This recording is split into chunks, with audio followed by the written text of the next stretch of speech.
Palavra da Verdade, com Hernandes Dias Lopes. E eu quero convidar você para abrir sua Bíblia comigo no livro de Atos dos Apóstolos.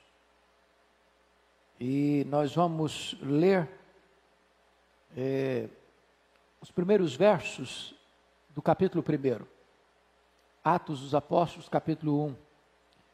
E Lucas, que escreveu o Evangelho, e como que num segundo volume escreve o livro de Atos, diz assim: escrevi o primeiro livro, ó Teófilo, relatando todas as coisas que Jesus começou a fazer e a ensinar, até o dia em que, depois de haver dado mandamentos por intermédio do Espírito Santo aos apóstolos que escolhera, foi elevado às alturas.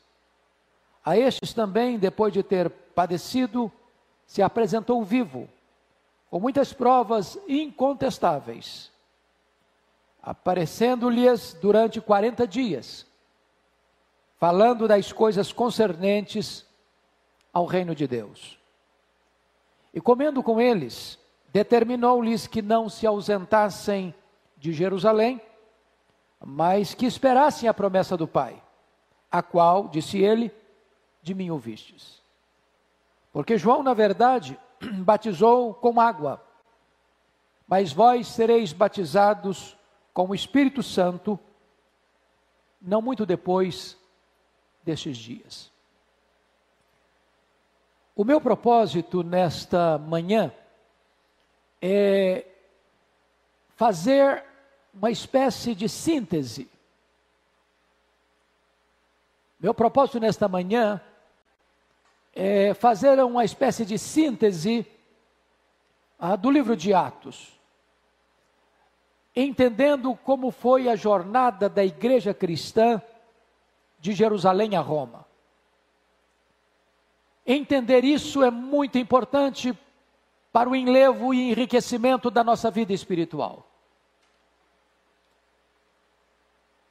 A igreja de Jerusalém a Roma enfrentou muitas lutas, muitos vales, muitos mares revoltos, muitos desertos tórridos. Mas ninguém pode deter o avanço da igreja. Nem a perseguição, nem a pobreza, nem a oposição do mundo, nem a fúria de Satanás. A igreja de Deus é irresistível. Foi exatamente o que Jesus Cristo disse quando, falando para os seus discípulos, afirmou: eu edificarei a minha igreja, e as portas do inferno não prevalecerão contra ela. Então eu queria que você me acompanhasse nessa trajetória de Jerusalém a Roma.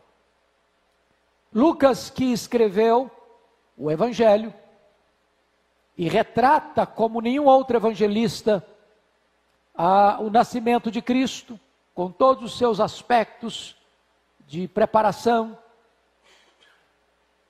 O evangelista que mais enfatizou a pessoa de Cristo como homem perfeito. O evangelista que mais trata da salvação universal, alcançando todos os povos. O evangelista que mais destaca, por exemplo, o papel da mulher naquele tempo, naquela época, resgatando Cristo, o valor e a dignidade da mulher. O evangelista que mais descreve a vida de oração de Jesus. Então, depois que ele conclui este evangelho, ele parte para o segundo livro, como que num segundo volume, para descrever o que Cristo continuou a fazer, agora através da igreja, por meio dos apóstolos.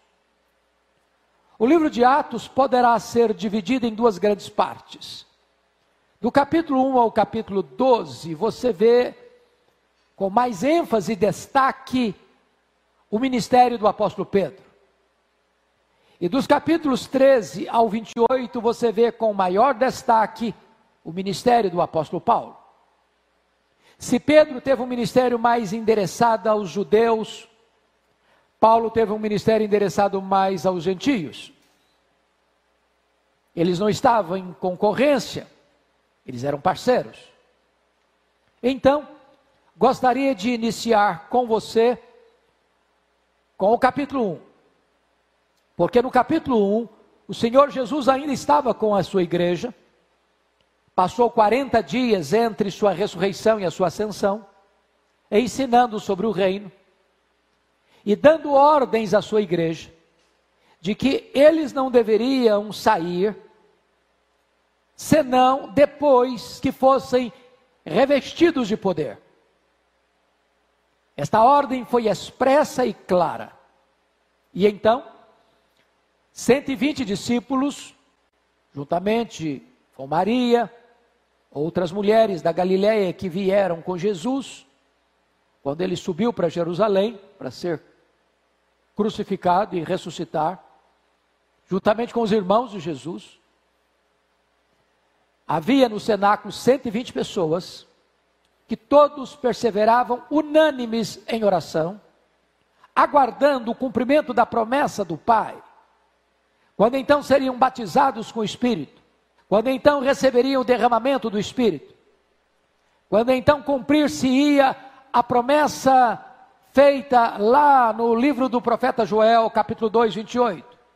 E haverá depois, e acontecerá depois que derramarei de meu Espírito sobre toda a carne. De fato, no capítulo 2 de Atos, isto aconteceu. E todos ficaram cheios do Espírito Santo. E passaram a falar outras línguas, as grandezas de Deus. E diz a Escritura que uma grande multidão se ajunta. E ao se ajuntar aquela grande multidão, por ver o que estava acontecendo, diz a Escritura que então,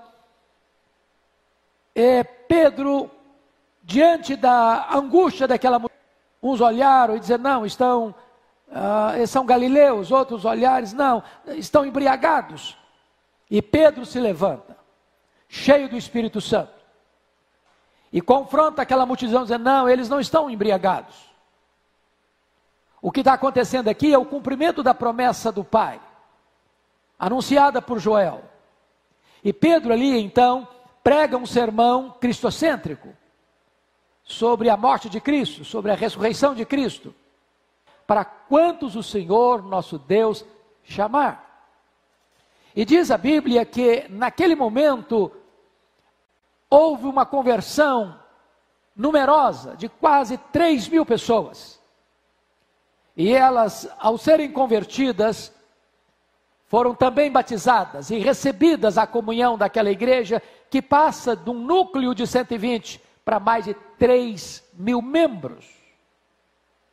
Bom, Jesus havia dado o roteiro para a igreja de avanço missionário. E esse roteiro estava claramente expresso no capítulo 1, versículo 8. Mas recebereis poder ao descer sobre vós o Espírito Santo. Sereis minhas testemunhas, tanto em Jerusalém, como em toda a Judeia e Samaria, e até os confins da terra. E a igreja seguiu à risca esse projeto. O que você vai notar então é que do capítulo 1 ao capítulo 7, o evangelho está em Jerusalém e na Judeia. E depois você vai ler no capítulo 8 que o evangelho sai da fronteira da Judeia e alcança a província de Samaria. E depois você vai ler no capítulo 9 a conversão de Saulo de Tarso fora do território de Israel, na Síria, em Damasco. E depois você vai ver no capítulo 11 que este evangelho chega com grande poder na região de Antioquia da Síria, a terceira maior cidade do mundo. E a partir daí, da igreja de Antioquia da Síria, o evangelho vai alcançar as nações, cumprindo a agenda estabelecida pelo Senhor Jesus Cristo. Pois bem, então, retornando à igreja que começa lá em Atos 2, depois da recepção desses membros, diz lá que eles perseveraram na doutrina dos apóstolos, nas orações, na comunhão, no partir do pão. Em cada alma havia temor. Eles eram solidários com os necessitados. E Deus fazia entre eles muitos prodígios. E dia a dia o Senhor ia acrescentando os que iam sendo salvos. E creio eu que isto aqui também é uma espécie de receita para a igreja contemporânea. É a igreja que mantém este equilíbrio entre teologia e vida, entre a doutrina e conduta, entre o credo e a prática de vida.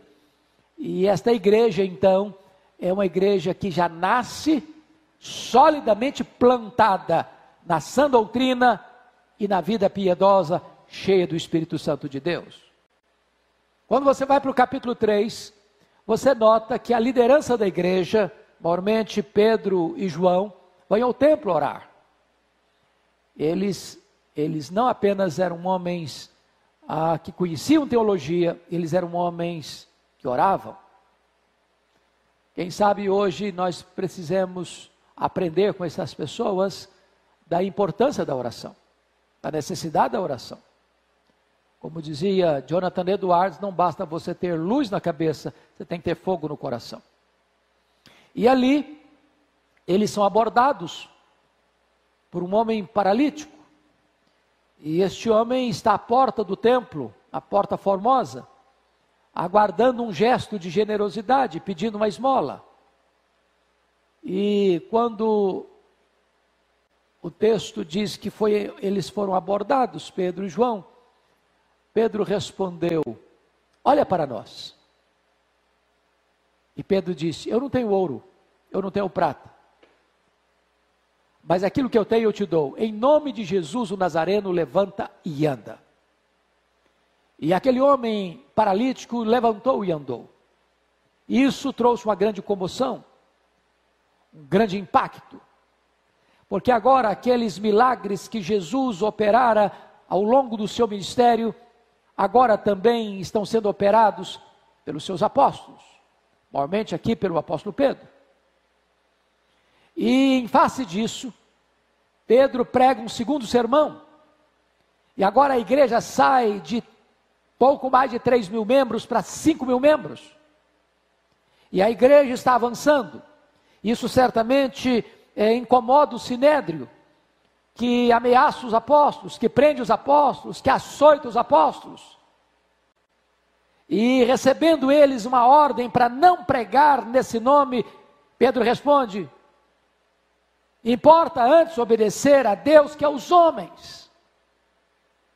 Pedro está nos ensinando aqui que quando as autoridades requerem de nós algo que para nós é verdade absoluta, a obediência a Deus, a nossa consciência cativa à verdade de Deus, nós precisamos fazer uma escolha, uma opção.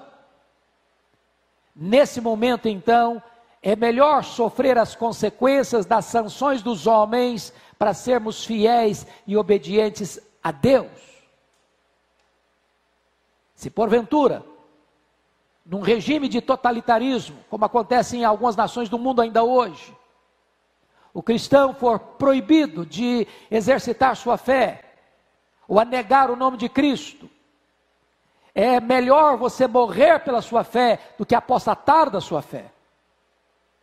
É melhor você ser preso e açoitado e torturado do que você negar a sua fé. E esta é a postura de Pedro. Não importa o que vocês vão fazer conosco, o que importa é que nós vamos continuar obedecendo a Deus. A suprema autoridade sobre nós é Deus. Nós reconhecemos a autoridade dos homens, mas debaixo da autoridade de Deus. Nenhuma autoridade humana pode querer se suplantar e querer exercer a autoridade acima de Deus. As autoridades humanas não podem governar nossa consciência. A nossa consciência está cativa a Deus. Pedro estabelece isso lá no começo da igreja cristã. Pois bem, É claro que o crescimento da igreja incomoda o mundo e incomoda o diabo. E se você ler atentamente nos capítulos 4, 5 e 6, 3 tentativas foram feitas para paralisar a igreja, estacionar a igreja e fazer a igreja recuar. No capítulo 4, é um ataque de fora para dentro, é a perseguição. Os apóstolos foram presos, ameaçados. A grande questão é, será que a perseguição amedronta a igreja? Será que a perseguição enfraquece a igreja? Será que a perseguição mata a igreja? E o que você percebe é exatamente o contrário. A igreja começa a orar. E a igreja começa a reconhecer a soberania de Deus ainda mais. E a igreja ora, e a igreja clama, e Deus responde, e diz a Bíblia que a casa onde eles estavam reunidos treme, e o Espírito Santo vem sobre eles, e os enche, e eles pregam ainda com mais fervor e entusiasmo. Em outras palavras, esta tentativa e esta artimanha de Satanás de perseguir a igreja, frustrou-se e a igreja começou a crescer ainda mais. Aí vem a segunda tentativa de Satanás.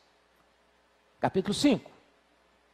Agora não é um ataque de fora para dentro, agora é um ataque de dentro para fora. Agora Satanás consegue enganar um casal dentro da igreja, Ananias e Safira.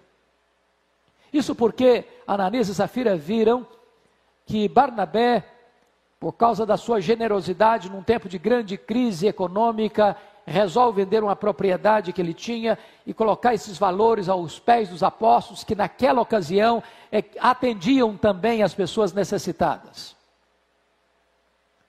Quando você vê hoje, como vimos o pastor Arival fazendo um apelo para que pessoas possam enviar recursos para se comprar cestas básicas e assistir as famílias carentes e necessitadas, esta é uma prática cristã. O amor cristão nos move à generosidade. E a alma generosa, diz a Bíblia, prosperará. Quando você dá ao pobre, você empresta a Deus, diz o livro de Provérbios. E Deus não fica devendo nada a ninguém. Quando você é generoso, Deus multiplica a sua sementeira. Quando você é generoso, Deus multiplica o que você tem para que você reparta ainda com mais abundância. E então Barnabé faz isso. E este casal, querendo as honras que Barnabé não procurava, mas foram consequência natural da sua generosidade, resolveram também vender uma propriedade e trazer o valor aos apóstolos. Só que eles mentiram. Eles trouxeram parte do valor, afirmando que estavam trazendo todo o valor. E aqui tem um ponto que eu chamo muito a sua atenção. Deus não se impressiona com o volume das nossas ofertas. Deus requer de nós motivação certa, integridade de propósito. Talvez se fosse hoje, alguém chegaria para Ananias e Safira, diz: que coisa maravilhosa, vocês estão trazendo um valor tão alto, vai atender tanta gente necessitada. Mas Pedro confronta Ananias e diz: por que você mentiu ao Espírito Santo? Você não mentiu a homens, você mentiu a Deus. E naquele momento Deus julga Ananias e ele cai morto aos pés do apóstolo Pedro. Mais tarde vem a sua mulher, a Safira, e Pedro a confronta. E a semelhança do seu marido, ela mente. E Pedro mostra para ela que seu marido já estava morto e ela também haveria de morrer, porque os dois estavam em conluio para mentirem ao Espírito Santo. E Pedro foi claro em dizer que quem motiva esse casal à mentira é Satanás. Preste bem atenção no risco disso.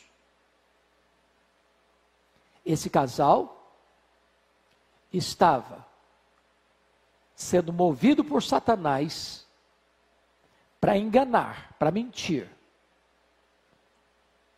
E desta maneira, se isso passasse, em branco, sem confronto, sem juízo divino, a igreja teria se corrompido no seu nascedouro.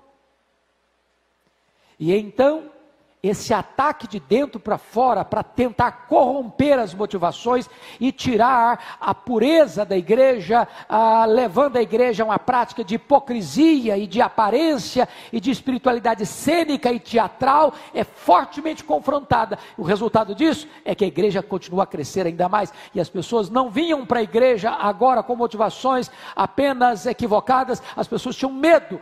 Por outro lado, as pessoas tinham convicção de que a presença de Deus era absolutamente eloquente no meio daquela igreja, e a igreja continuou a crescer. Vem a terceira estratégia de Satanás, agora capítulo 6. Agora não é o ataque de fora para dentro, a perseguição. Agora não é o ataque de dentro para fora, a infiltração.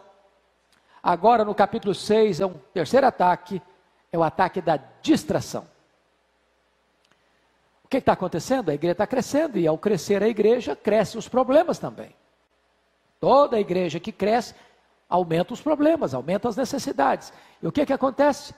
As viúvas dos helenistas, que eram os judeus nascidos fora de Israel, começaram a murmurar,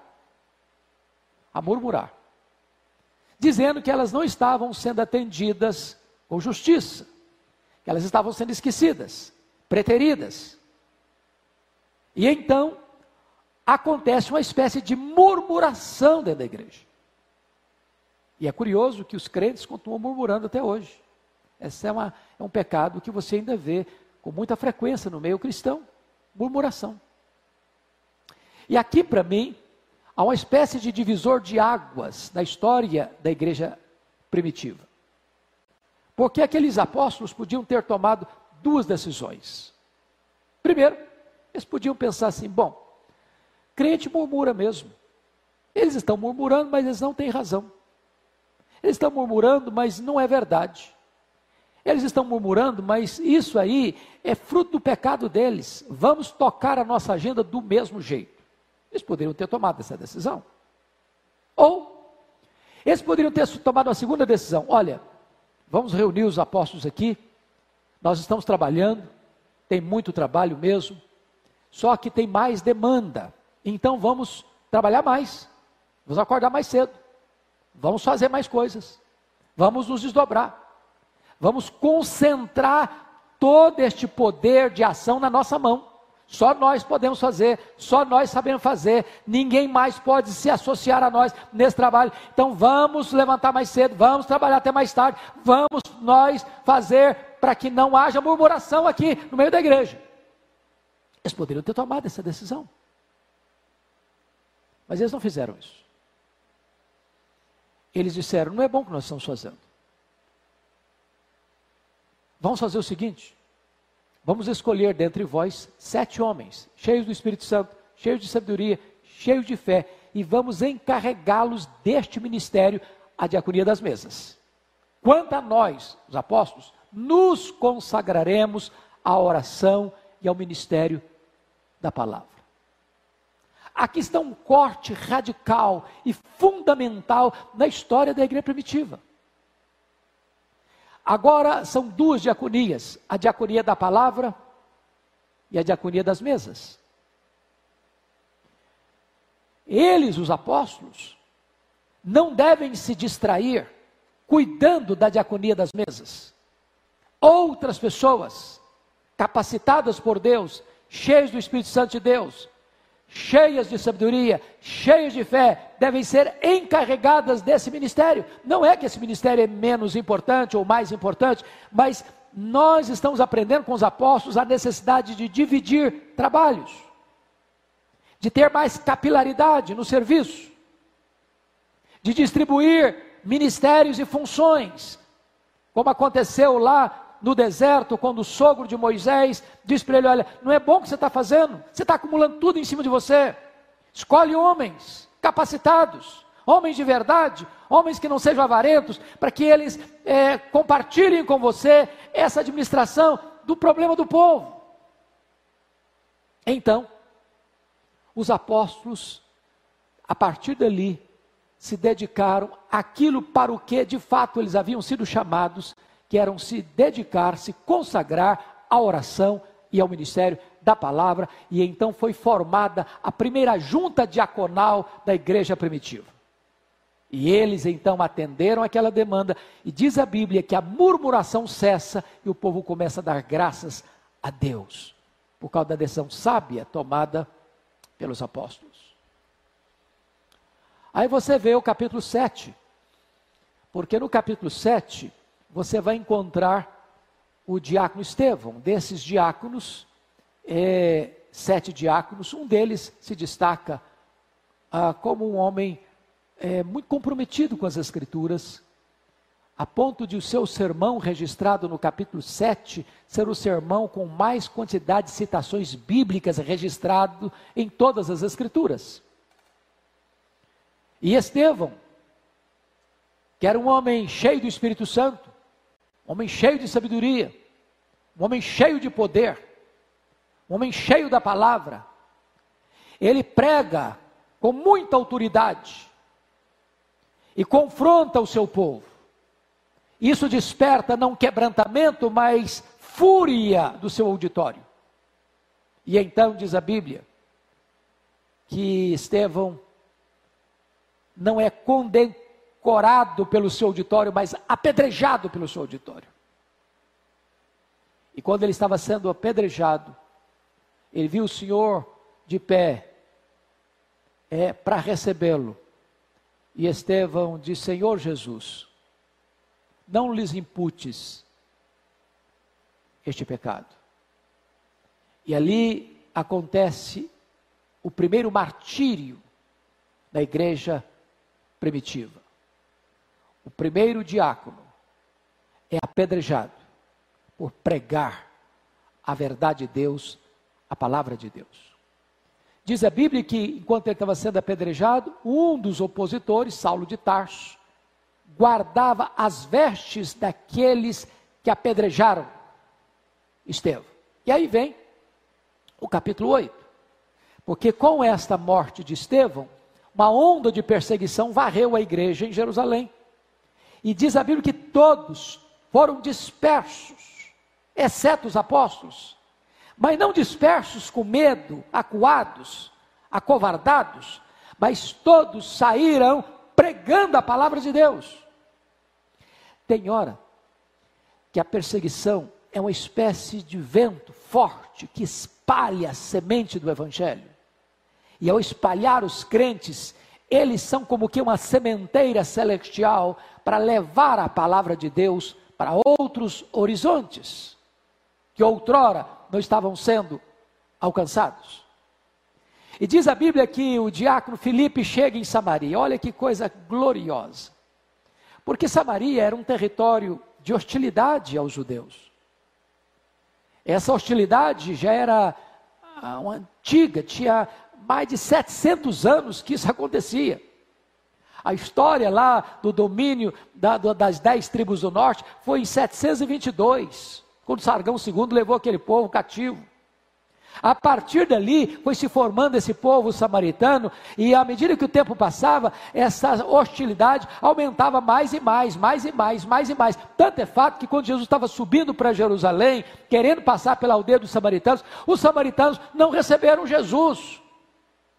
E então o apóstolo João, juntamente com o seu colega, disse: Senhor, o senhor quer que a gente manda fogo do céu para queimar os samaritanos? Diz: não, vocês não sabem de que espírito eu sou. Mas agora, pelo poder do evangelho, Filipe vai para lá, não para levar fogo de destruição, ele vai chegar lá para levar o evangelho da graça. E Deus, por sua bondade, realiza muitos milagres e prodígios através do diácono Filipe. E então, quando ele vê isso, a igreja de Jerusalém manda para lá exatamente Pedro e João, o mesmo João que queria mandar fogo do céu, agora vai para lá para orar pelos samaritanos, impor as mãos sobre eles, e eles vão receber o Espírito Santo de Deus. O evangelho avançava para uma nova fronteira, saindo de Jerusalém, Judeia, alcançando a província de Samaria, como Jesus havia orientado a sua igreja. Quando você chega ao capítulo 9, você vai perceber que Saulo de Tarso, braço direito do Sinédrio judaico, principal elemento da perseguição aos cristãos, este homem é um verdadeiro monstro. Verdadeiro monstro. Para você ter uma ideia, ele prendia homens e mulheres entrando nas casas, arrastando-os, jogando-os na cadeia. Ele entrava nas sinagogas e batia nos crentes lá na sinagoga, dizendo o seguinte: ou você nega Jesus ou eu te prendo, ou você nega Jesus ou eu te bato, ou você nega Jesus ou eu te mato. A Bíblia chega a dizer que ele exterminou aqueles que professavam o nome de Jesus em Jerusalém. Exterminar não é prender nem bater, é matar. Diz a Bíblia, lá em Atos 26, versículo 9, 10 e 11, que ele encerrou muitos dos santos em prisões, e contra esses muitos santos dava o seu voto quando os matava. Ele mandou matar muita gente. Ele era um serial killer, ele era um assassino em série, e exatamente este homem que está respirando ameaças e morte contra os discípulos, vai para Damasco, com o propósito de encerrar em prisões aqueles discípulos do Senhor Jesus lá em Damasco. E quando ele está indo para Damasco, diz a Escritura que o Senhor Jesus, desde as alturas, manifesta-se a ele e joga o chão e clama: Saulo, Saulo, por que me persegues? Dura coisa te é recalcitrares contra os aguilhões. E Saulo então, quebrantado, no chão, pergunta: quem és tu, Senhor? Eu sou Jesus a quem tu persegues. Mas levanta-te, enviar-te-ei para longe aos gentios, e eu te mostrarei o quanto importa sofrer pelo meu nome. Então diz a Escritura que Saulo, cego, vai sendo guiado da estrada até a rua direita, na casa de Simão, onde fica 3 dias orando e jejuando, e Deus ordena ao discípulo Ananias para ir lá e pôr as mãos sobre ele, para ele ser curado, e para ele ficar cheio do Espírito Santo, e Ananias atende a esta orientação divina, e a partir dali então, você encontra um Saulo convertido, curado, cheio do Espírito Santo, que vai pregar nas sinagogas, afirmando que Jesus é o Cristo, e depois vai passar 3 anos na Arábia, e vai retornar a Damasco, e vai cada vez mais confundir os judeus, demonstrando mais e mais a sua convicção de que esse Jesus é não só o Filho de Deus, mas ele é o Messias, ele é o Cristo de Deus. Ele é perseguido ali, e precisa fugir para Jerusalém. E quando ele vai para Jerusalém, a igreja não o recebe. Barnabé precisa pegá-lo e apresentá-lo aos apóstolos.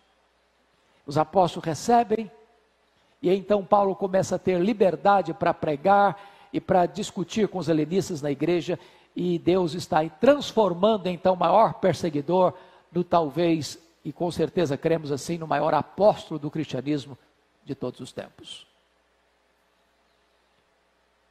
Chega o capítulo 10, e diz a Bíblia que Cornélio, que é um centurião romano, comandava 100 soldados, estava em Cesareia Marítima, que é o quartel-general de Roma em Israel, e diz a Escritura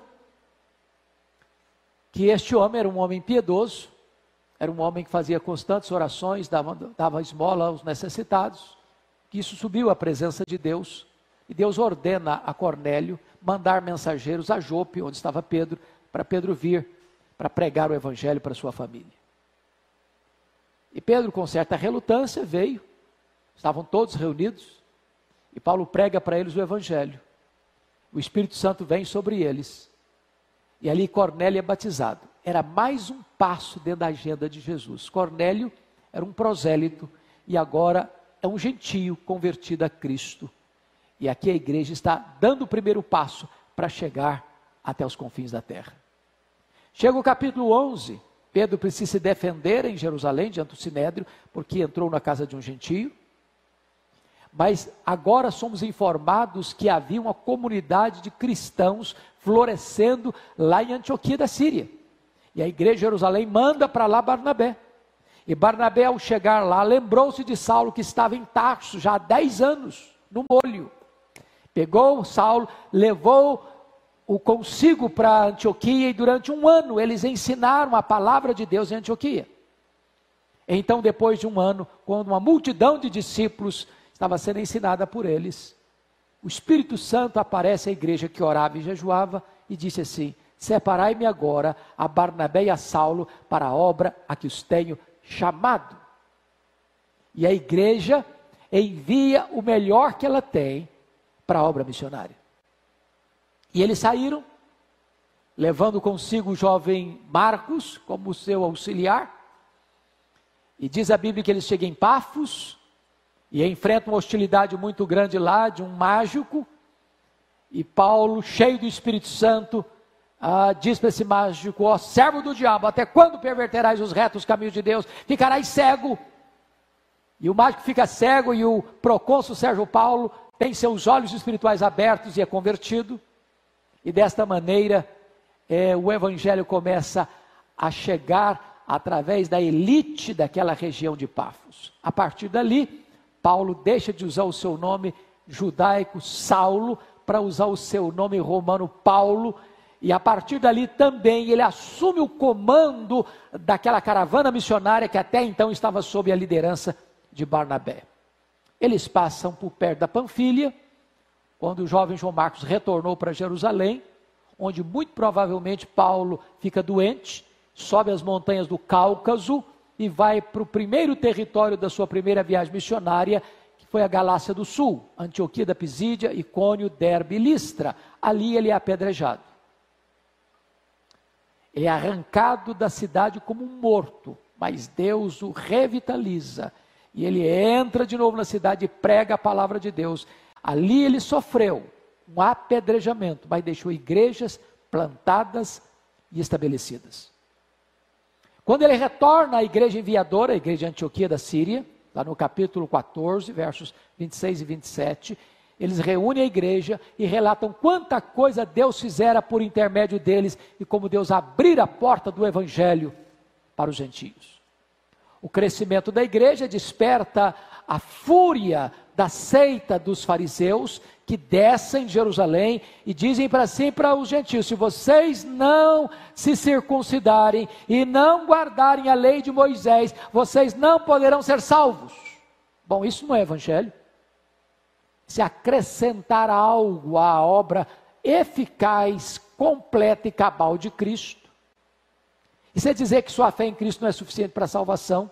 Então se entendeu, o apóstolo Paulo entendeu isso, que era necessário convocar um concílio da igreja em Jerusalém, com os apóstolos e presbíteros, para tratar dessa matéria. Então entraram nessa reunião, discutiram a matéria, decidiram a matéria, escreveram a decisão, comunicaram às igrejas gentílicas. Então não é necessário que os gentios se circuncidem, nem guardem a lei de Moisés para a salvação. A salvação é só pela fé em Cristo Jesus. A teologia está boa agora, é hora de dar continuidade à segunda viagem missionária. Paulo procura então Barnabé. Barnabé quer levar Marcos consigo. Paulo não concorda com essa ideia. Os dois entram em desavença. E diz a Bíblia que Barnabé pega o Marcos, vai para Chipre. Paulo pega um profeta da igreja de Jerusalém, Silas, e vai para outra região, querendo entrar na Ásia. O Espírito de Deus o impede de entrar na Ásia. Ele escuta a voz de um varão macedônio, diz: passa a Macedônia e ajuda-nos. E então ele entra na Macedônia. Ele entra no Ocidente. Ele entra na Europa. E nós devemos fazer aqui uma pontuação importante. Talvez por isso você e eu estamos aqui, como cristãos. Porque quis Deus que o evangelho entrasse no Ocidente.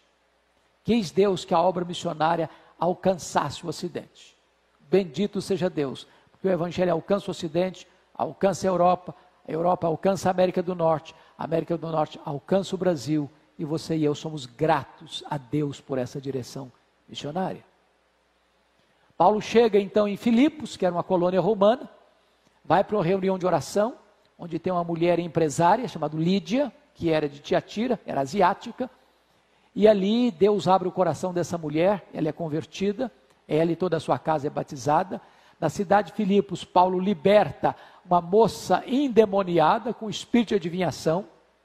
Ali Paulo é perseguido, juntamente com Silas, são açoitados em praça pública, são jogados na cadeia, mas à meia-noite eles oram, eles cantam, e Deus traz um terremoto que abala as estruturas da prisão, abre as suas portas. Quando o carcereiro viu as portas abertas, ele ia se suicidar, porque era responsável pela segurança daqueles presos, e Paulo grita para ele: não te faças nenhum mal, todos nós estamos aqui. Então, quando Paulo e Silas são trazidos para fora, esse carcereiro pergunta: o que é que eu devo fazer para ser salvo? E Paulo e Silas respondem para eles: crê no Senhor Jesus e será salvo tu e a tua casa. E aquele carcereiro é convertido, a sua família é convertida, todos eles são batizados naquela noite, e eles que estavam até então torturando Paulo, agora estão lavando os vergões de Paulo. E Paulo sai dali, vai para a capital da Macedônia, a cidade de Tessalônica, planta uma igreja modelo, ele é perseguido, escorraçado, sai para a cidade, uma outra cidade importantíssima da igreja primitiva, que você vai conferir comigo no capítulo 17, a igreja de Bereia, e aquela igreja se torna também uma igreja modelo, porque eles conferiam nas escrituras o que Paulo estava pregando, e essa é uma atitude que você e eu devemos ter, sempre conferir na escritura tudo aquilo que está sendo pregado do púlpito.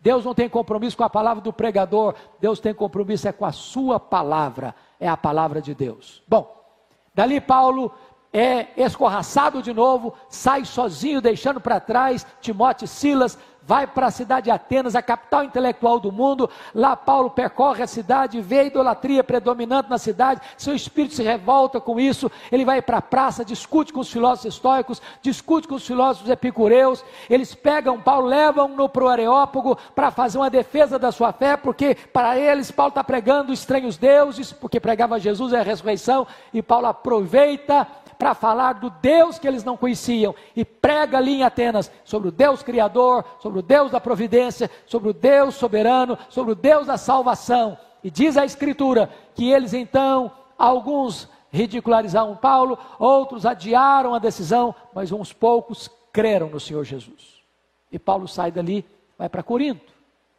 tudo isso na segunda viagem missionária, fica 18 meses nessa cidade grega, capital da província da Acaia, plantando uma igreja, que vai ser a igreja que ele mais amou, e a igreja que mais o fez sofrer. Pois bem, vem o capítulo 19, e Paulo vai para a terceira viagem missionária, agora ficando 3 anos em Éfeso, capital da Ásia Menor, uma grande cidade cosmopolita da época, com mais de 300 mil habitantes.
Svegliai con freddo da faccia, mentre Caddina faccia festa da strada. Misi scarpi, uno sì e uno no, e si fuori con tutto cori in moto.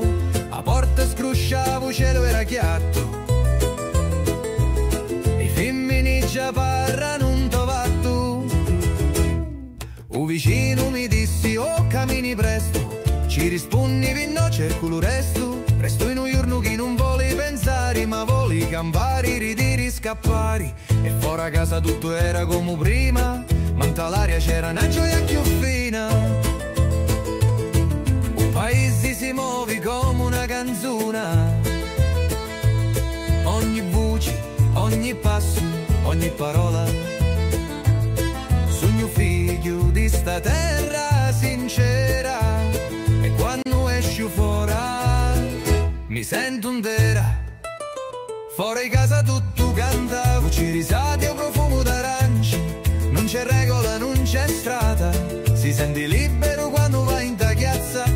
Fuori casa scatta vita, giorno ridi e mente, si sfila con una festa fatta pinnenti, ma resta in memoria sempre presenti.